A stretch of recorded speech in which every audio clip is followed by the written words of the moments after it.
Hello, everyone. Juan Pablo Segura here, Secretary of Commerce and Trade for the Great Commonwealth of Virginia. We've been doing a bunch of videos talking about business in Virginia, and we thought today we would switch it up by doing an interview, podcast style. We'll see how this goes, with my good friend Saif Rahman. And Saif has an incredible background. He's an entrepreneur. He's a business leader. He's involved in both state and local politics. He's actually on the board, one of the founders of the MOVE Chamber. It's the Muslim Business Chamber here in Northern Virginia. And so I would love for you to introduce yourself, Saif, the company that you own and that you're a home builder in Northern Virginia. And then if you could start to talk about what it takes to actually build a house, because that is not an easy thing to do these days. And so please take it away. Thank you very much, Secretary Segura. So I'm actually a land developer, and I want to distinguish that, right? But I am the president of the Northern Virginia Building Industry Association, which is all the home builders, developers, engineers, everyone that's associated with building a house is part of our association. And essentially, what people don't understand is by the time that house is built, it's probably been a 5 to 6 year process that preceded that. So what we do is we are the ones that actually look for the land. And this is the riskiest part of the home building process because we will find land and basically counties develop these comprehensive plans and say, okay, we want homes here, we want business here, we want industry here. And those plans basically determine how many units to each acre, like how dense the housing is. But basically, we buy land and then we go to the county and we say, hey, we want to develop this land into homes. And the county will say, okay, well, these are the requirements that we want you to meet. You need to meet, affordable housing requirements. We want you to meet open space requirements. We want you to meet, RPA, resource protected area requirements. You need to make sure that you're meeting all of these county requirements to do that. So, and that's mostly you work in Northern Virginia. Mostly in Northern Virginia. Which is maybe easier or harder to do land development than the rest of the state? So I think Northern Virginia, because it's a more developed area, that the regulations are a little bit more intense than some of the other outer jurisdictions. So the rezonings take a little bit longer, right?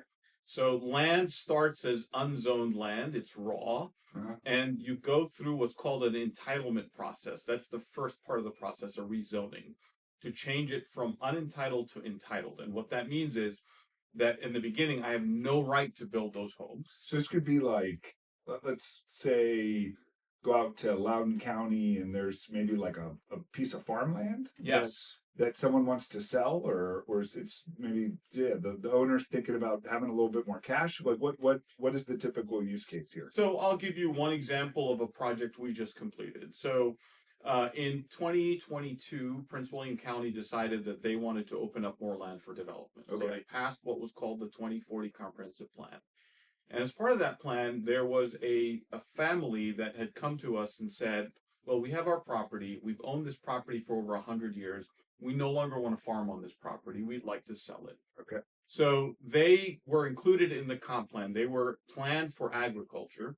And the county decided that it was better to plan them for residential homes because that was the planning of the community right next door to them. Oh, sure. So they said, okay, you can build up to 4 homes per acre on this land. So you basically then go to the county. You have to do all your surveying. You have to do cultural resources. We had to make sure there was no Civil War artifacts on the site. So did you already buy the land at that point? No, we have it under contract. Under contract. And we go through all these studies. And typically our due diligence on a piece of property is anywhere between $100,000 to $250,000 in due diligence. Wow. Just upfront cost. Just upfront cost. This is survey, title, cultural resources, environmental. Yes. And so you could run into the fact that maybe there was I don't know, a couple bullets from the Civil War or remains that were in the land for a while, and then that would mean that you can't build on that land. Yes. And the option then for you to buy that land, it's just not a good idea to execute on it, and so you're out $250,000. Well, either that or you lose a whole bunch of homes that you were planning based on the price that you had negotiated with the family. And that happened to us on a property actually in, I won't say which county because the archaeologist doesn't want us to. Okay. But on one of the counties we were working, on one of our properties, we discovered a Native American arrow factory. Whoa. And it sounds really cool. It's great. Yeah, yeah. But as a historian, I'm like, tell me more. So when you discover this, then the county archaeologist wants you to go through what's called a phase 2 process. Oh, geez. Where you have to curate, you have to do carbon testing, and essentially from a phase 1 on a site is probably 50 to 60,000. Now you go to a phase 2, which is upwards of $250,000 or more. And then essentially you can no longer develop on this, because if it's a registered historic or archaeological site, typically you'd want to keep that, preserve it in place so that it can be studied and curated in the So these are just upfront costs just to figure out whether or not you can build. Yes.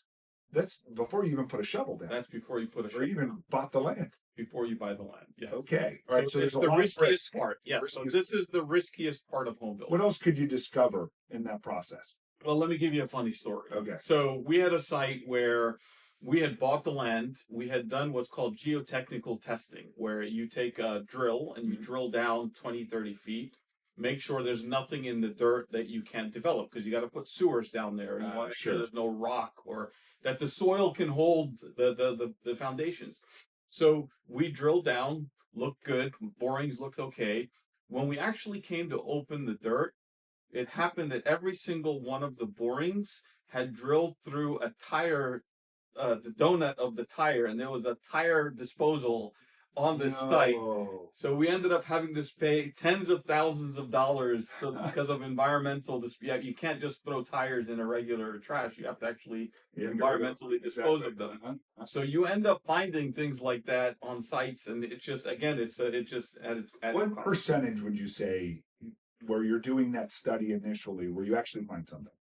I would say most properties that you do work on, you will find something, whether it is a stream or wetlands or archaeological finds or other sort. There are very few properties that don't have some sort, especially in the Northern Virginia area now, because most of the land that was easy land has already been developed. Yeah. So most of the properties today, you're going to find a challenge, and it's just a matter of figuring out, okay, I can still make this work. I can protect the archaeological, I can protect the wetlands, I can find ways around it, but you just have to work with the county, explain why you need to move things to one place or another. You've done this rezoning. And when a board of county supervisors votes on a rezoning, that is a legislative process. That's basically them passing an ordinance that you're allowed to now develop on this land. Okay.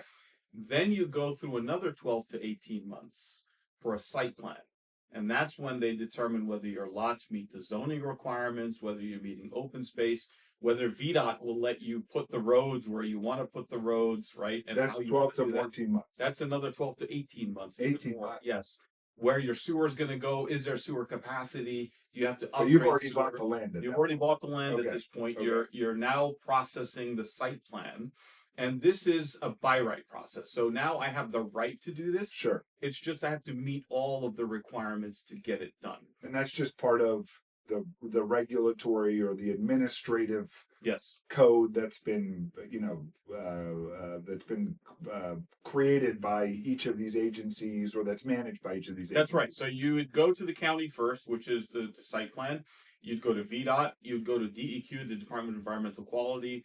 And I have to say that during Governor Youngkin's administration, one of the things that the House of Delegates passed was accelerating the timeline of site plans. Oh, that's great. It used to be the counties didn't have sort of timelines to respond, very strict timelines.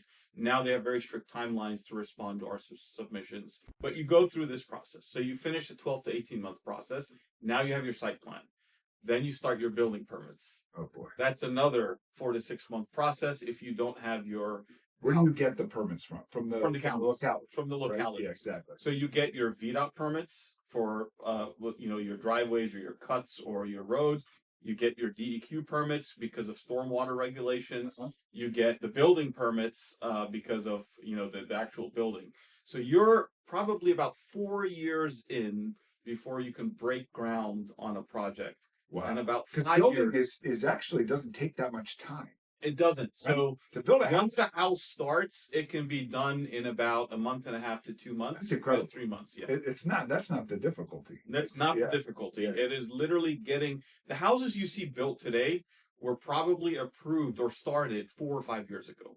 The challenge with that, Secretary Segura, is that you're trying to time a market 4 years later. Wow. So I have to think about, as I'm planning a project, I have to think about where do people go, Yeah.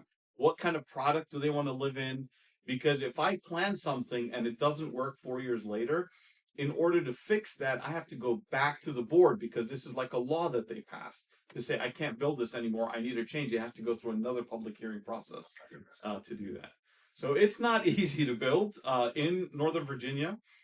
Each home that is built has about $93,000 in regulatory costs. Okay. As part of that. We have to say that again because that's one of the things that we've talked a lot in the Youngkin administration.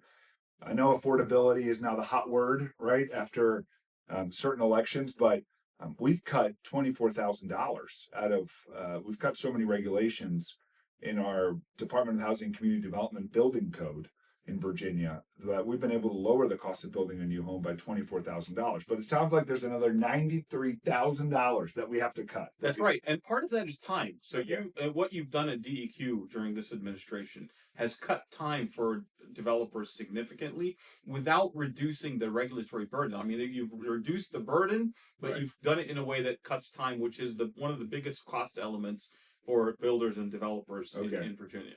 Because you essentially already have all of this upfront cost, right? You have staff, you've got permit fees, you've got consultants that are helping you move through each of these different processes that take 5 years to get through. And then there's this final process of building the house, but all of that gets baked into the actual cost of building a house. Yeah, right? So the more homes you have, the more you can distribute that cost. The less homes you have, which typically when you go through a process, most people want to try to reduce the number of homes, and the problem of doing so is a sewer connection is still going to cost you $5 million, whether you have 100 homes or 500 homes. So it's just distributing that cost over those number of units. But the reality of housing affordability is it's a supply and demand issue. If we don't solve the supply issue, we will not have housing affordability.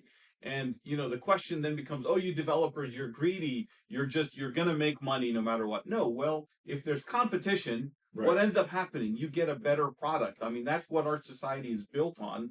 The better companies that compete in a better market are the ones that are doing good things. The only way we get better product, better communities, better homes is to have competition in the market.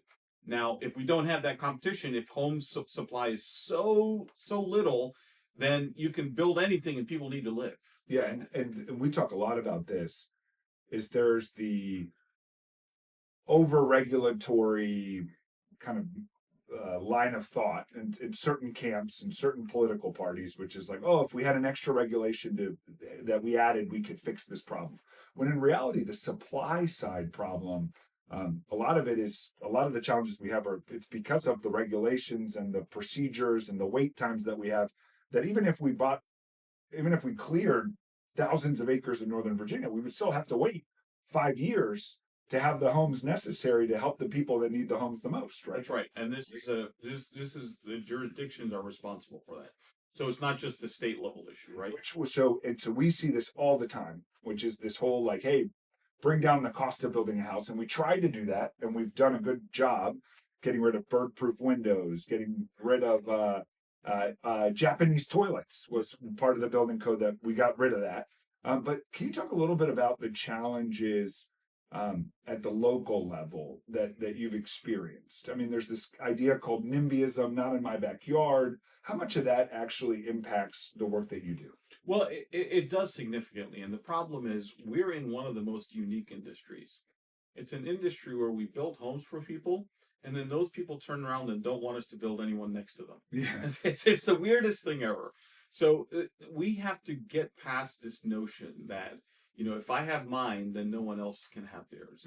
Because unless we do that, we're going to continue to have this problem. I think the problem right now is whenever you have a development, no matter how good that development is, no matter how many problems it solves, you're still going to have 5, 10, 20 people come out and say, I don't want this in my backyard. Because I don't want more people in my backyard. I don't want right? more people, Strain or on the traffic, resources, or the traffic. Yeah. and the vast majority of folks that are doing now, there are some folks that do have legitimate concerns. There are definitely developments that are very impactful. Right. Understood.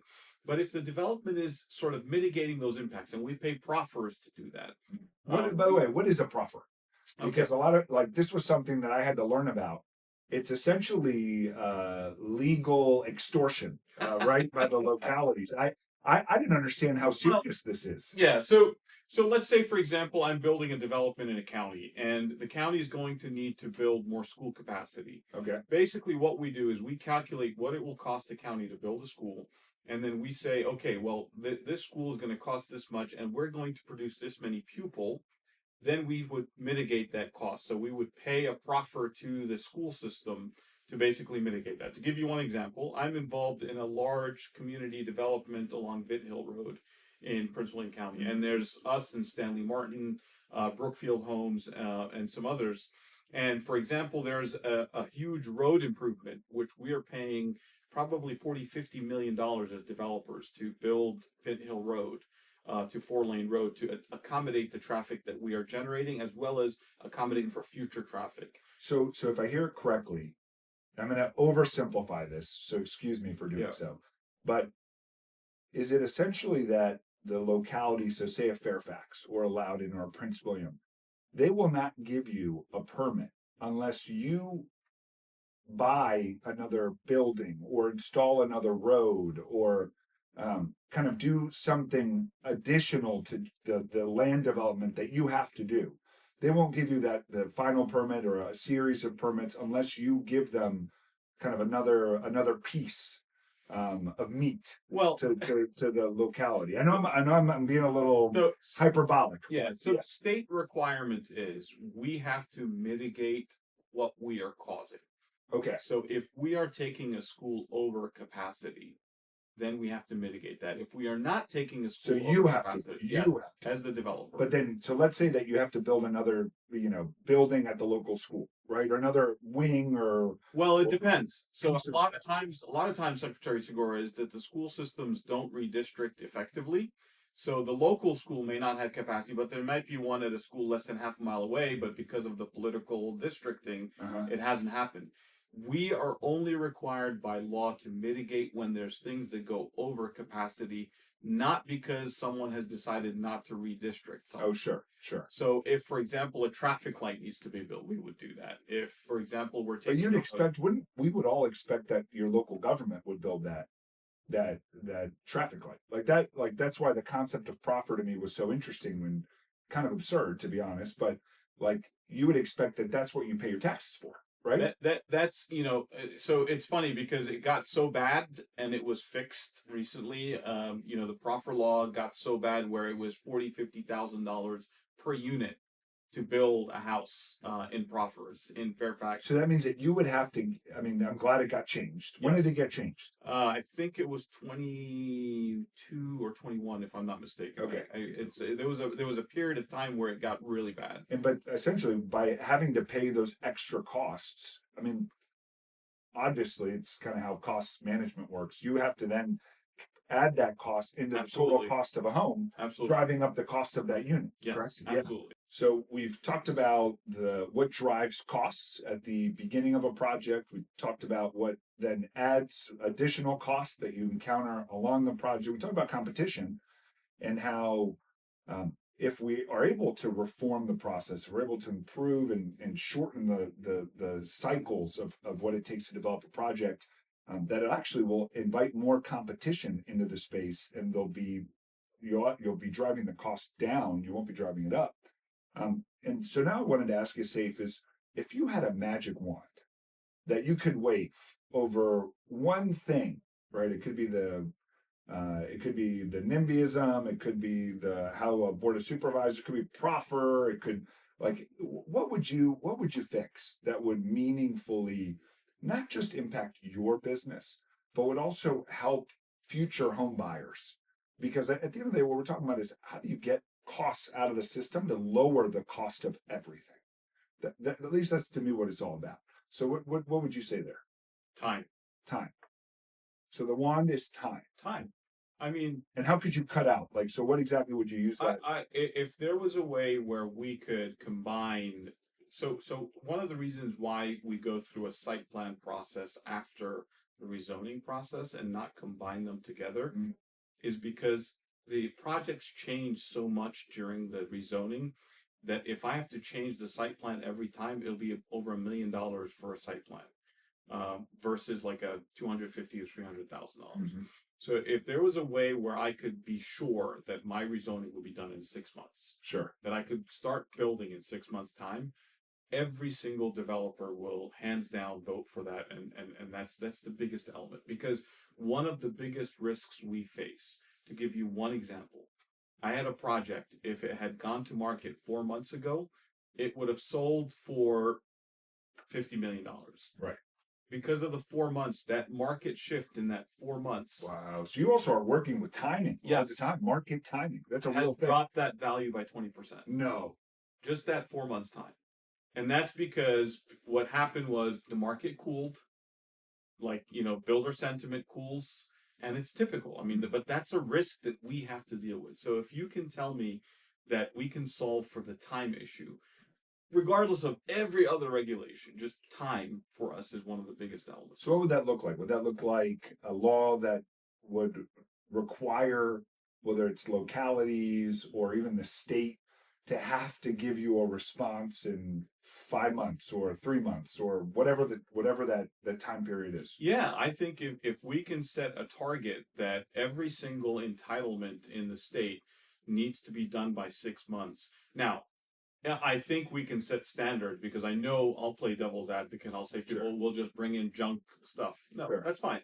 So let's set a standard. If you meet these minimum requirements, you have to have an answer in 6 months' time. Right. There's no reason why we shouldn't be able to address, issues in 6 months. There's no reason why entitlements should take 18 months to get through a process. Yeah, and I mean, not to toot the Youngkin horn too much. We've already talked about how we've reduced $24,000 in excessive regulation in home building. But one of the things we've done, and we've spent a lot of time doing it, is reducing the time it takes to get an air and water permit by 70% from DEQ. And a lot of that is actually having transparency in the process, where it's publicly shown where the permit is, on whose desk is it at. Now do that for VDOT. Yeah, so we'll do that. We'll try to do that for VDOT. But I really appreciate you doing this. This is the first long form interview that I've done as secretary. And I think it's important to just maybe do some recaps. I think the first thing is really sharing with folks that the amount of cost that goes into upfront costs that could become not recoverable, right? That developers have to deal with every day on their projects. That $93,000 number really stood out to me. So if you look at the cost of a home, $93,000 of that total cost, let's say it's a $900,000 house, $93,000 of that is because of regulation and the costs associated with regulation. Yes. That's why what we do, the deregulation work, is so important, because these costs are real and they do fold into the ultimate price of buying and selling a new home. They do. We also talked about speed, which has been a big theme for the Youngkin administration.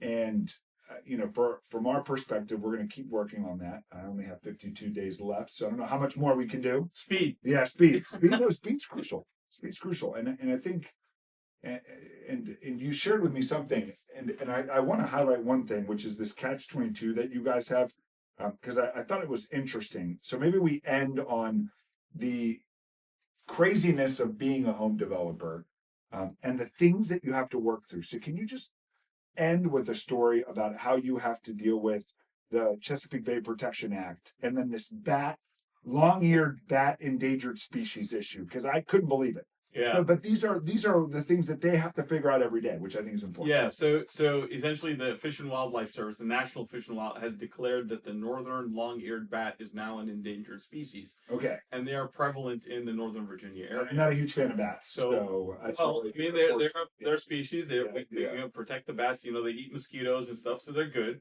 But essentially, what the Fish and Wildlife Service came out and said, you cannot clear sites between April and November. Okay, so between April and November, you cannot clear a site. Yes, Okay. if there So are if I'm, like, bats in the taking- area. So if I'm taking like a house down to like, So essentially, if you've got a large subdivision, you cannot cut the trees between April and November. The site, you can't cut the trees between that period. which means you can't build a house. Which you can't build anything. You're just waiting. Yeah, no roads, no sewer, no nothing. Okay.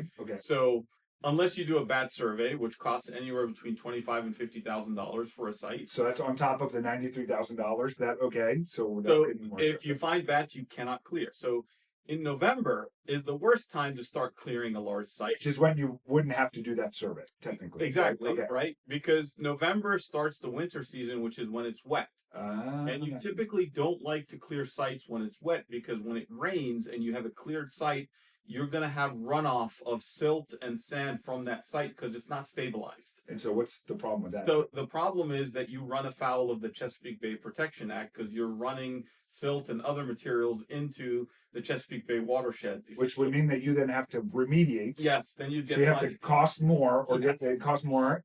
And so when does the wet season end? So you typically March, April. So you're stuck. You can't clear your property, and if you do that, you have to pay all this extra money. So yes, so you're really stuck. So this is literally a catch-22. Catch-22, and we've been the National Association of Home Builders, HBAV has been working on this because it's a real crisis. And if you think about it, if you're in a crisis and you can't build homes during that period of time during the year, smokes, you're already in a crisis and you're delaying building even more. Wow. So it's a real problem. Okay, so these are the things we have to overcome. And that's why not just saying that you're pro-business, but actually trying to figure out where the real problems are and helping fix them. Yeah. That's what brings me a lot of joy, and that's what we need to do as public officials. So, Saif, thank you for your time, for hosting us in your beautiful office. And how many people do you employ, just to share with folks? So we have 10 employees at JR. Nice. But the big thing for us is our business employs probably over 150 to 200 in terms of our engineers, land use lawyers, our surveyors, so all the other folks. The ecosystem. Yes, the whole ecosystem. Awesome. Well, onward and upward. Thank you again. Thank you.